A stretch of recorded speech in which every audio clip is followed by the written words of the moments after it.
Exercise 7.5 में लिखा हुआ है solve if possible by using matrix and Cramer's rule. इस सवाल को सॉल्व करना है बेटा। सॉल्व का मतलब ये है, जो इंग्लिश के अल्फ़ाबेट आपको नज़र आ रहे हैं, टोटल कितने अल्फ़ाबेट हैं, कितने वेरिएबल हैं? आपने कहा सर 2 हैं, एक एक्स है और एक वाई है। तो हमें 2 आंसर निकालने हैं, एक एक्स का निकालना है और एक वाई का निकालना है। मेथड इसने आपको बता दिया है, by using matrix method and Cramer's rule. सबसे पहले मैं इसको करता हूँ क्रैमर्स रूल से, क्योंकि बहुत ईजी है क्रैमर्स रूल। तो बाय यूजिंग क्रैमर्स रूल, तो क्रैमर्स रूल में 2 वेरिएबल हैं, एक एक्स है, इसका फार्मूला याद रखिएगा, D X is divide by D, और Y is equal to D Y is divide by D. ठीक है, डी लिख दिया। सबसे पहले आपको डी कैलकुलेट करना है। डी का मतलब होता है डिटर्मिनेंट। अच्छा, डिटर्मिनेंट कैसे बनाएंगे? Coefficient of variable. एक्स का कोफिशिएंट कितना है? 2, वाई का कोफिशिएंट कितना है? 5, एक्स का कोफिशिएंट कितना है? 4, वाई का कोफिशिएंट है -2। आपके पास A D minus B C वाला आपने फार्मूला लगाया, माइनस ए डी 2 -2, 5 एंड 4, 2 2 ज़ा 4 माइनस 5 4 ज़ा 20, तो ये आपका हो गया 24। तो बेटा ये आपका आ गया नॉन सिंगुलर। बताया था मैंने आपको, शायद आपको याद रहे, नॉन सिंगुलर। ठीक है, अगर आपका ये डी ज़ीरो आ गया, अगर डी आपका ज़ीरो आ गया, इसका मतलब है solution set is not possible. ठीक है, मैं यहाँ पे लिख देता हूँ बेटा, अगर डी आपके पास ज़ीरो आ रहा है, याद रखिएगा, तो आप आगे सॉल्व नहीं करेंगे, नॉट पॉसिबल। ठीक है, आपका सॉल्यूशन सेट नहीं निकलेगा, क्योंकि this is a singular matrix. ठीक है, इसको कहते हैं नॉन सिंगुलर। अब हम आगे बढ़ेंगे। डी तो आपने कैलकुलेट कर लिया, अब आप निकालेंगे डी एक्स। बेटा डी एक्स कैलकुलेट करने के, चाहे डी एक्स आपका ज़ीरो आए या नहीं आए, और डी वाई दोनों साथ साथ निकाल देंगे ताकि आपके लिए कोई प्रॉब्लम नहीं हो। बेटा डी एक्स में याद रखिएगा कांस्टेंट यहाँ पे लिखते हैं। पहले डी एक्स कांस्टेंट, कांस्टेंट क्या है? 9 और 1, 9 1 आप इधर लिखेंगे, और डी वाई में कांस्टेंट क्या लिखेंगे? 9 और 1। याद रखिएगा कांस्टेंट क्या है? दिस इज़ अ कांस्टेंट, मैंने सी लिख दिया। कांस्टेंट है 9 एंड 1, 9 1 फर्स्ट कॉलम में, 9 1 सेकंड कॉलम में। तो भाई इधर क्या लिखना है आपको? इधर क्या यूं ही छोड़ देंगे हम? इधर सबसे पहले आप लिखेंगे 5 -2, इधर क्या लिखेंगे आप? देखें, खुद देखिए, 2 एंड 4।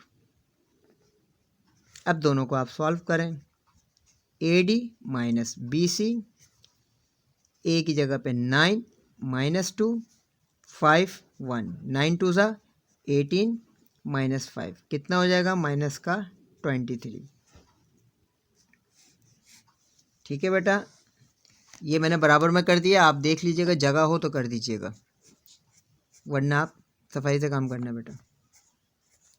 2 1 9 एंड 4, 2 1 ज़ा 2, 36, तो आपका आ गया माइनस का 34। तो बेटा ये आपके पास आ गया, डी वाई आया -34। ठीक है बेटा, हमने इन दोनों की वैल्यूज़ पुट की है, जैसे हमने आपको पहले बताया था। आपको वैल्यू पुट करनी है डी एक्स की, डी की, डी वाई की, डी की, एक्स की आंसर आएगा, फिर वाई का आएगा। ठीक है, मैंने वैल्यूज़ पुट कर दी, माइनस साइन दोनों कैंसिल हो जाएंगे। 23/24, this is a proper fraction. इसको क्या कहते हैं? Proper fraction. प्रॉपर फ्रैक्शन कहते हैं अगर नीचे वाला denominator is greater than. This is a improper fraction. Improper fraction के लिए हम इसको डिवाइड करेंगे, और जब आप पहले इसको कैंसिल कर दें, कैंसिल किससे हो रहा है? 17 इज डिवाइड बाय 12। ठीक है, improper fraction, this is a improper fraction, and हम इसको डिवाइड करेंगे। 12 1 ज़ा 12, 7 में से 2 माइनस गया 5, ये आपका रफ वर्क होगा, तो 1 होल 5/12, ये आपके पास y का आंसर आ गया। Hence the solution set, solution पहले x का आंसर लिखेंगे आप, 23 is divide by 24, 1 whole 5/12, this bracket, और फिर ये बड़ा ब्रैकेट, दरमियानी ब्रैकेट। बेटा इसमें हम बाय यूजिंग क्रैमर्स रूल, आपको पहले ही बताया है, क्रैमर्स रूल जो आपका है उसका फार्मूला क्या होता है, x is equal to D X is divide by D, next है y is equal to D Y is divide by D. ठीक है, पहले डी कैलकुलेट करना है, डी डिटर्मिनेंट। बेटा जब आप डी कैलकुलेट करेंगे तो कोफिशिएंट लेते हैं, किसका कोफिशिएंट लेते हैं, x का कोफिशिएंट है 8, y का कोफिशिएंट आपके पास हो जाएगा -4, x का कोफिशिएंट हमारे पास 1, y का कोफिशिएंट 2। फार्मूला लगाना है बेटा A D minus B C, A D minus B C. A D कितना है 8, 2, -4 एंड 1, 8 2 ज़ा 16, माइनस माइनस प्लस 4 1 ज़ा 4, 16 प्लस 4 आपके पास हो गया 20। अब मुझे बताएंगे सिंगुलर है या नॉन सिंगुलर, आपको पता है this is a non singular. ठीक है, इसके बाद अब हम dx निकालेंगे, dy जब आप dx निकालते हैं तो c1 आप इधर लिखेंगे, c1 का मतलब है कांस्टेंट, c2 आप इधर लिखेंगे यानी कांस्टेंट। तो इधर क्या लिखना होगा आपको, इधर लिखना पड़ेगा सेकंड कॉलम, यहाँ से देख लें -4 2, -4 + 2, और उधर क्या लिखना है 8 and 1। बस सॉल्व कर लें, बहुत ईजी है बेटा। A D minus B C वाला फार्मूला लगा देंगे आप, A D minus B C, 2 2 -4 + 4, 2 2 ज़ा 4, माइनस माइनस प्लस 4 4 ज़ा 16, आपका ये हो गया 20। ठीक है, इसका भी वही आ गया बेटा। अब नेक्स्ट इसमें भी फार्मूला लगेगा A D minus B C, A D 8 को 4 से मल्टीप्लाई करेंगे, 2 को 1 से करेंगे, 8 4 ज़ा 32 -2, तो आपका आ रहा है 30। बहुत इजी हो रहा है बेटा। आप फार्मूला पुट करेंगे, फार्मूला वैल्यूज हम कैसे पुट करेंगे, डी एक्स, आपके पास ये फार्मूला था डी एक्स अपॉन डी, मैं दोबारा लिख रहा हूँ, Y is equal to D Y is divide by D. बेटा डी एक्स की जगह पे आपने लिखा 20 और डी की जगह पे क्या लिखेंगे, क्या हमारे पास डी आया था 20, बहुत ईजी हो गया तो। और वाई की जगह पे आपने डी वाई की जगह पर आपने लिखा 30 और ये लिखा 20। अब देखिए ये दोनों कैंसिल हो गए तो आपके पास 1 आ गया, एक का आंसर तो आ गया 1, दूसरे का आंसर जैसे 0 0 कैंसिल करते हैं 3 इज डिवाइड बाई 2। अब आप मुझे बताएं बेटा ये 3/2 है प्रॉपर या improper fraction. This is a improper fraction क्योंकि डिनोमिनेटर इज लेस देन, नीचे वाला डिनोमिनेटर अगर लेस देन हो तो इम्प्रॉपर फ्रैक्शन। इम्प्रॉपर फ्रैक्शन जब भी आपके पास हो तो हम डिवाइड करेंगे। ठीक है, रफ वर्क में आप डिवाइड करेंगे 2 से, 2 1 ज़ा 2, 3 में से 2 माइनस करेंगे तो 1 बचेगा, 1 इज होल 1/2, तो y हमारे पास आ गया। बेटा लिखते किस तरह है, hence the solution set 1 and 1 whole 1/2, ये आपका कंप्लीट आंसर हो गया। ठीक है, अब चेक करना है आपका सही आंसर है, वेरिफिकेशन भी कर सकते हैं आप। ठीक है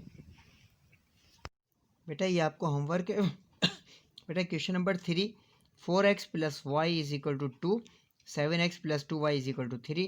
क्वेश्चन नंबर 3 ये आपका होमवर्क है। क्वेश्चन नंबर 4 भी है, 2x - 3y = -7, 3x + 2y = -4। बेटा सेम क्वेश्चन 1 and 2 की तरह है, कोई इतना मुश्किल क्वेश्चन नहीं है, आप आराम से कर सकते हैं। मैं आपको बता देता हूँ, x का कोफिशिएंट है 4, y का 1, x का 7, y का 2। ठीक है, कांस्टेंट आपके पास राइट हैंड साइड पे लिखे हुए हैं जिसके साथ कोई वेरिएबल नहीं है। कांस्टेंट 2, इसका 3, इसका -7, इसका -4। ठीक है, इसका कोफिशिएंट 2, y का कोफिशिएंट -3, x का कोफिशिएंट 3 और y का कोफिशिएंट 2। सबसे पहले आप लिखेंगे बाय यूजिंग क्रैमर्स रूल, उसके हिसाब से आप निकालेंगे। एक मैंने आपको बताया है कि अगर फॉर एग्जांपल आपका डिटर्मिनेंट 0 आ जाता है, आपका डिटर्मिनेंट 0 आ जाता है तो आप लिखेंगे दिस इज अ सिंगुलर। ठीक है, singular matrix. solution set does not exist, या फिर आप लिखेंगे solution set is not possible। ये कब लिखेंगे, अगर d 0। अब चेक करना आपका काम है कि इसका d 0 आया या नहीं आया, इसका d 0 आया या नहीं आया। अगर इसका d 0 आता है तो आगे सॉल्व करने की ज़रूरत नहीं है, लेकिन ये 2 जुमले आपको लिखने हैं। ठीक है, इसका d 0 आता है तो आपको ये 2 जुमले लिखने हैं, फार्मूला तो सबके साथ लिखना है, आराम से कर सकते हैं। क्वेश्चन नंबर 4 तक अगर आप 5 भी ट्राई कर लें, 6 भी कर लें, 7 भी कर लें, आपकी मर्ज़ी है, मैंने आपको 4 तक दिए, बहुत अच्छी बात है, आप आगे तक करें। जब ये पूरे 10 सवाल हो जाएंगे, फिर हम नेक्स्ट मेथड आपको सिखाएंगे, वो है मैट्रिक्स मेथड। ठीक है, इजी है वो भी, ज़्यादा थोड़ा सा लेंदी है, इंशाल्लाह कोई ऐसी प्रॉब्लम नहीं है।